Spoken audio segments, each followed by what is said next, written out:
तेरा वचन मेरे पाँवों के लिए दीपक है और मेरे मार्ग का उजियाला है। तेरा वचन मेरे पाँवों के लिए दीपक है। पहला पाठ प्रेरित चरित्र अध्याय 11 पद संख्याएं 1 से 18। ईश्वर ने गैर यहूदियों को भी यह वरदान दिया कि वे उसकी ओर अभिमुख होकर जीवन प्राप्त करें। प्रेरितों तथा यहूदियों के भाइयों को यह पता चला कि गैर यहूदियों ने भी ईश्वर का वचन स्वीकार किया है। जब पेतरुस यरूशलेम पहुंचा तो यहूदी विश्वासियों ने उसकी आलोचना करते हुए कहा, आपने गैर यहूदियों के घर में प्रवेश किया और उनके साथ भोजन किया। इस पर पेतरुस ने कर्म से सारी बातें समझते हुए कहा, मैं योपे नगर में प्रार्थना करते समय आत्मा से अवशिष्ट हो गया। मैंने देखा कि लंबी चौड़ी चादर जैसी कोई चीज़ स्वर्ग से उतर रही है और उसके 4 कोने मेरे पास पृथ्वी पर रखे जा रहे हैं। मैंने उस पर दृष्टि गड़ाकर देखा कि उसमें पृथ्वी के चौपाए, जंगली जानवर, रेंगने वाले जीव जंतु और आकाश के पक्षी हैं। मुझे एक वाणी यह कहते हुए सुनाई पड़ी, पेतरुस उठो, मारो और खाओ। मैंने कहा, प्रभु कभी नहीं, मेरे मुंह में कभी कोई अपवित्र अथवा अशुद्ध वस्तु नहीं पड़ी।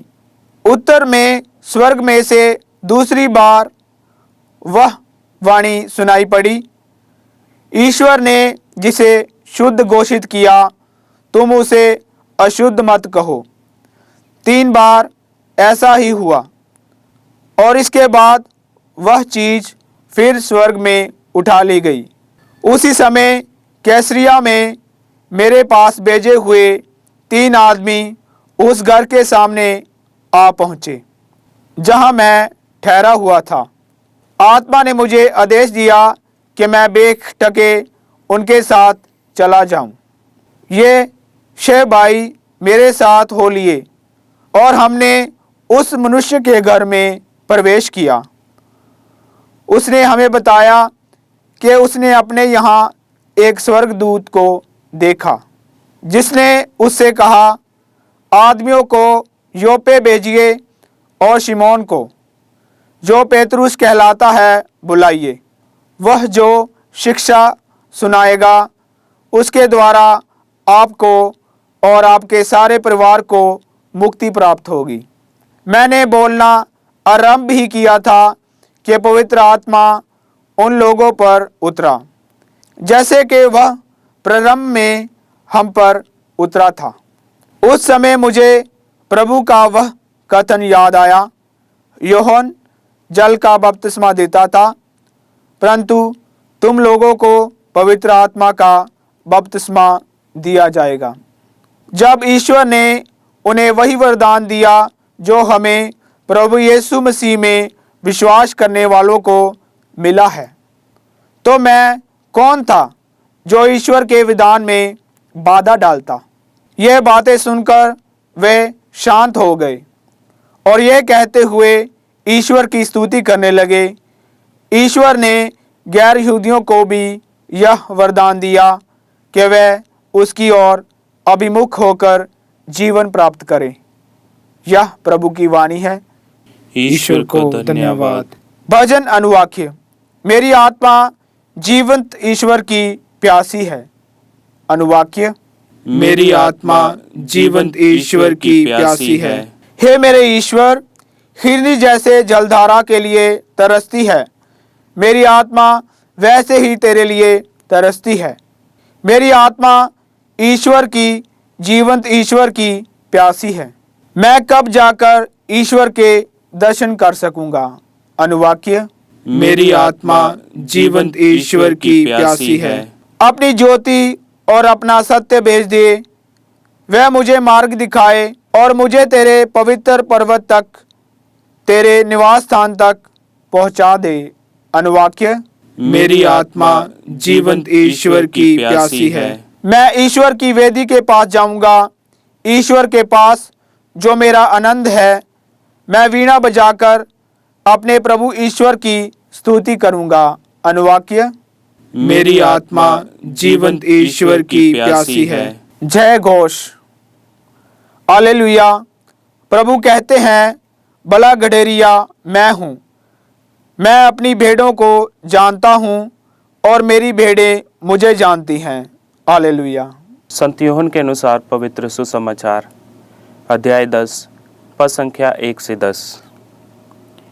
यीशु ने ये कहा, मैं तुम लोगों से कह देता हूँ, जो फाटक से भेड़शाला में प्रवेश नहीं करता बल्कि दूसरे रास्ते से चढ़कर आता है, वह चोर और डाकू है।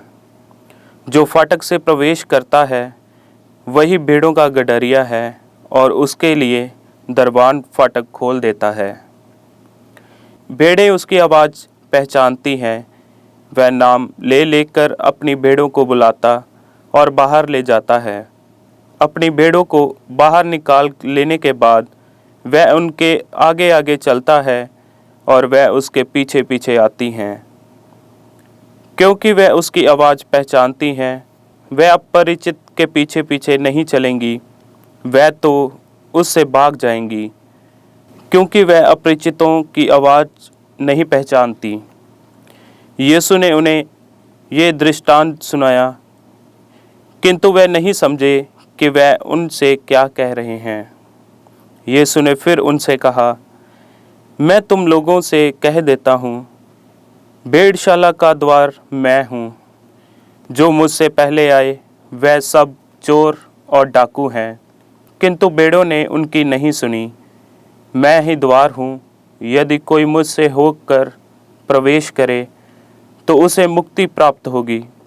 वह भीतर बाहर आया जाया करेगा और उसे चरगाह मिलेगी। चोर केवल चुराने, मारने और नष्ट करने आता है। मैं इसलिए आया हूँ कि वह जीवन प्राप्त करें, बल्कि परिपूर्ण जीवन प्राप्त करें। ये प्रभु का सुसमाचार है। क्रिस्त की जय।